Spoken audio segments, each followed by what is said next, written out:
pretty lies. Look me in the face, tell me that you love me, even if it's fake. Hello everyone, welcome back to my channel commerce with Anjali Talwar. आज हम जो अपना next topic करने वाले हैं, हमने indifference curve वाला chapter start किया था, जिसमें हम आज टॉपिक करेंगे फीचर्स या properties of indifference curve. Important topic है, ठीक है, स्टार लगा लो, बहुत इंपॉर्टेंट है क्योंकि हर पॉइंट के साथ में इसका एक ग्राफ बनता है, इसीलिए ज़्यादा इंपॉर्टेंट है। इको में ना जितने ग्राफ्स बना के होंगे, ये तो +1 है, +2 में बोर्ड एग्जाम्स में भी उतने ज़्यादा मार्क्स मिलेंगे आपको, राइट। तो समझे इसको, करें start. Let's start with first point, IC slopes downward. हमने कल किया था आईसी कर्व होता क्या है। आईसी कर्व एक कर्व है जो आईसी सेट को शो करती है। आईसी सेट मतलब इसमें हमें कॉम्बिनेशन बताए जाते हैं दो गुड्स के, like for example A combination, B, ये कॉम्बिनेशन है सी और ये D. They are equal. Equal कैसे? In the level of satisfaction, कि अगर मैं दो गुड्स की बात करती हूँ कि अगर मैं उतने और इतने गुड ए इतना कंज्यूम कर रही हूँ, गुड ए बी इतना, और यही सेम मैं इस लेवल पे अगर कंज्यूम कर रही हूँ तो सेटिस्फेक्शन क्या है, मुझे सेम मिलेगी। सो आईसी कर्व क्या शो करता है? Different level of combination of two goods which gives us same level of satisfaction. इसीलिए कंज्यूमर उसमें क्या होता है, इंडिफरेंट होता है ना, कंफ्यूज होता है।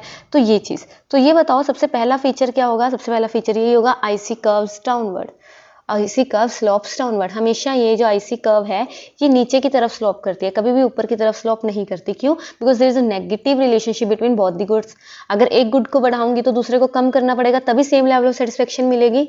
फॉर एग्जाम्पल देखो कि अगर 5 ऑरेंज खा रही थी मैं और 2 एप्पल खा रही थी, तो मुझे जितनी सेटिस्फेक्शन मिली, अगर मैं ए टू बी पॉइंट पे जाती तो मैं एप्पल बढ़ा रही हूँ, 2 से 3 एप्पल कर रही हूँ, 1 एप्पल मैं बढ़ा रही हूँ, तो मुझे ऑरेंज का जो पॉइंट है, क्वांटिटी है, वो कम करनी पड़ेगी, राइट। तो मुझे ऑरेंजेस क्या है, 3 करने पड़ेंगे 5 से। तो एप्पल को बढ़ाने के लिए ऑरेंज को मैंने क्या किया, कम किया। ये बात समझ आई? तो क्योंकि मुझे क्या चाहिए, सेम लेवल ऑफ सेटिस्फेक्शन। और हम एक पढ़ते हैं मोनोटोनिक प्रेफरेंस, मैंने आपको लास्ट क्लास में करवाया है। मोर गुड्स गिव अस मोर सेटिस्फेक्शन। तो अगर मैं एक चीज की क्वांटिटी बढ़ा रही हूँ तो दूसरी चीज की क्वांटिटी कम करनी पड़ेगी, जिसकी वजह से नेगेटिव स्लोप आता है। तो इसीलिए आईसी जो है स्लोप्स करती है डाउनवर्ड। आई थिंक आपको ये क्लियर हो गया होगा। लुक एट दिस, ठीक है। सो ये क्या है, आईसी कर्व है जो कि नीचे की तरफ स्लोप करती है। Since consumption of two goods is inversely related, negative relation है, सो इसीलिए इसका क्या है, नेगेटिव स्लोप है। ये बात समझ आई? ठीक है, ये हो जाएगा। Next is IC is convex to the origin. ये सबसे इंपॉर्टेंट पॉइंट है। देखो मैंने जो आईसी बनाई वो इस टाइप से बनती है, तो जो ओरिजिन के पॉइंट पे कन्वेक्स है ना, जो हम पढ़ते हैं। अच्छा, पीपीसी पढ़ी थी लास्ट चैप्टर में, पीपीसी ऐसे बनती है। पीपीसी ऐसे क्यों बनती है? क्योंकि एक चीज को मतलब मैं क्या कर रही थी, बढ़ा रही थी 10, 12, 14, लेकिन यहाँ पे क्या हो रहा है, मेरे पास से जो चीज जा रही है उसको मैं कम कर रही हूँ। फॉर एग्जाम्पल मैं बताती हूँ यहाँ पे कि मैंने आपको कल ही ये पॉइंट करवाया था, कल मैं आपको ये करवाया था ना, यहाँ पे इसका जब हमने टेबल किया था, वेट फॉर वाइल, ये वाला। तो मैंने आपको यहाँ पे एक चीज करवाई थी कि एक एप्पल के लिए मैं एक एक इंक्रीज कर रही हूँ। पहले मैंने 3 ऑरेंजेस सेक्रीफाइस किए, फिर 2 और फिर 1। तो ये लेवल कम हो रहा है कि नहीं? इसको कहते हैं मार्जिनल रेट ऑफ सब्सटीट्यूशन, कि एक चीज को पाने के लिए दूसरा मैं कितना सेक्रीफाइस कर रही हूँ, सब्सटीट्यूट कर रही हूँ। तो मार्जिनल रेट ऑफ सब्सटीट्यूशन कम होता है due to our human nature, कि जो चीज मेरे से दूर जा रही है मुझे वो ज्यादा चाहिए। ये बात समझ आई? ठीक है, तो वो उसको हम कहते हैं मार्जिनल रेट ऑफ सब्सटीट्यूशन, और ये गिरती है। इसी के कारण जो हमारी आईसी है वो क्या बनती है, कन्वेक्स टू ओरिजिन। सो इसको पढ़ लेते हैं, क्या कहता है ये। देखो, IC is convex to origin because it means that slope of IC tends to decline as we move along the IC from left to right. इसको marginal rate of substitution कहते हैं। ये रेट है जिससे consumer is willing to substitute one good for another। वही चीज आ गई ना कि एक एप्पल को बढ़ाने के लिए मैं कितने ऑरेंजेस को सब्सटीट्यूट कर रही हूँ, तो वो कम हो रहा है। पहले मैंने 3 छोड़े, फिर 2, फिर 1, तो वो क्या है, कम हो रहा है। कम होने की वजह से आईसी क्या है, convex to the origin. So marginal rate of substitution है क्या, refers to the rate at which the consumer is willing to substitute one good for another, या फिर refers to the rate at which the consumer is willing to sacrifice good Y for good X। वही same चीज है, समझ आया? और अभी गिरता क्यों है, marginal rate of substitution decline क्यों है, डिक्लाइन की वजह से हम कन्वेक्स है। तो कहता है as more and more units of good X are consumed by the consumer, उसकी जो इंटेंसिटी है, उसकी जो इच्छा है गुड एक्स को पाने की, वो डिक्लाइन होती जाएगी, है ना। इम्प्लाइंग दैट जो मार्जिनल यूटिलिटी है गुड एक्स की tends to fall. On the other hand, जैसे जैसे वो गुड वाई को गिव अप कर रहा है, उसको पाने की जो इच्छा है वो बढ़ती है। ये बात समझ आ रही है। इसीलिए जो इम्प्लाइंग डेट मार्जिन, क्योंकि जो गुड बाई की जो मार्जिनल यूटिलिटी है वो राइज हो रही है एडिशनल यूनिट के साथ साथ, क्योंकि वो सेक्रीफाइस हो रहा है। तो इसी के कारण जो गुड एक्स गिव अप करे, consumer is willing up to give up less and less amount of good Y. यही हमने पढ़ा कि ऑरेंजेस को पहले वो 3 जो है सब्सटीट्यूट कर रहा था, फिर 2 फिर 1, तो less and less amount of good Y. तो accordingly change in loss over gain करते हैं हम, ये पढ़ाया था मैंने आपको। Change in Y over change in X tends to fall as we move down to the IC. So इसीलिए आईसी क्या होती है, convex to the origin because MRS tends to decline, right. कर लोगे इसको, ठीक है। तो ये देखिए यहाँ पे इसने प्रैक्टिकली भी करके दिखाया है कि पहले ये एक्स के 2 गुड्स थे और वाई के 6। एक्स का 1 गुड पाने के लिए इसने 2.5 यूनिट्स, 1.5 6 से 4.5 1.5 यूनिट जो है लॉस किया। तो लॉस ओवर गेन कितना हुआ, 1.5 ओवर 1 1.5, ठीक है। ऐसे ही 3 से 5 2 यूनिट पाने के लिए इसने फिर से कितने छोड़े, 1.5, तो 1.5 ओवर 2 0.75 हो गया, 75, ठीक है। फिर 2 के लिए इसने 0.5 जो है सेक्रीफाइस किया, तो लॉस ओवर गेन करते हैं तो ये आ जाएगा। तो मतलब ये दिख रहा है आपको, ये एमआरएस जो है वो डिक्लाइन हो रही है। ये हमने लास्ट चैप्टर में भी किया था वैसे, ठीक है। उसके बाद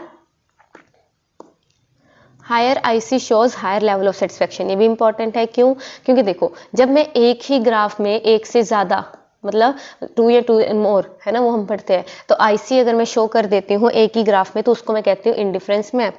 वो मेरा क्या कहलाता है, इंडिफरेंस मैप कहलाएगा। ये बात समझ आई। तो इंडिफरेंस मैप में अब मैं अगर इस लेवल की बात करूं और मैं इस लेवल की बात करूं तो ये लेवल मुझे ज़्यादा सेटिस्फेक्शन देगा, ऑब्वियस सी बात है, क्योंकि इसमें मैं गुड एक्स भी ज़्यादा कंज्यूम कर रही हूँ और गुड वाई भी। ये लेवल उससे भी ज़्यादा देगा और ये लेवल उससे भी ज़्यादा देगा। ये बात समझ आ रही है, क्योंकि मोनोटोनिक प्रेफरेंस हमने पढ़ा कि मोर गुड्स गिव अस मोर सेटिस्फेक्शन।